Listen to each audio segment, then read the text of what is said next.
ती युवती होती, तिचा 3rd शिफ्टमध्ये ड्युटी होती. एक खाजगी कंपनीमध्ये त्या काम करतात.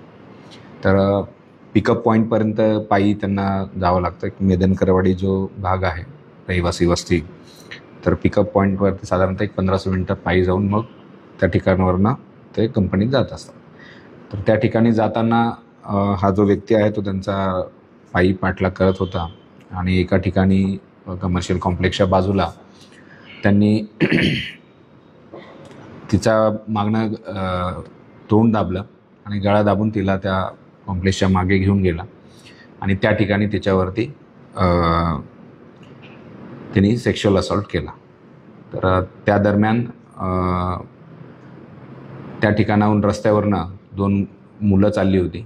ते त्या मुलीने बघितलं आणि आरडाओरडा केल्यानंतर तो आरोपी घाबरला आणि त्या ठिकाणावरनं पळून गेला आणि युवतीला मग त्या इतर दुसरं जे कपल होतं त्या ठिकाणी त्यांनी पोलिसांना माहिती दिली.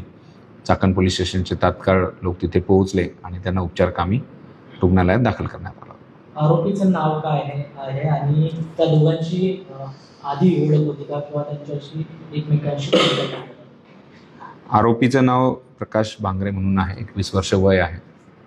मूळचा तो अहिल्यानगर जिल्ह्यातला आहे, अकोले तालुक्यात आहे.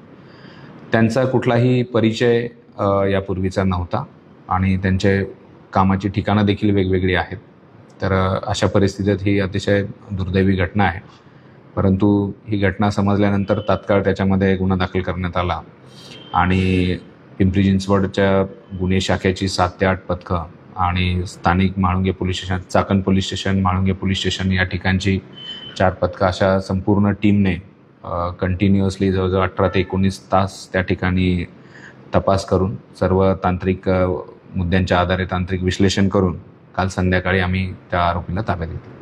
आरोपी कुठे लपला होता का? कारण काही तास मला शोधायला लागले. बरोबर आहे, अटक चुकवण्यासाठी तो लपलेला होता, परंतु सर्व तांत्रिक विश्लेषणाच्या आधारे आणि जे काही स्थानिक त्या ठिकाणी माहिती मिळाली त्याच्या आधारे त्याला अटक करण्यात आम्हाला यश. CEN न्यूज, देश प्रदेश की ताजा तरीन खबरों के लिए CEN न्यूज को सब्सक्राइब करें और रहें पल पल की खबर से हर पल बाखबर।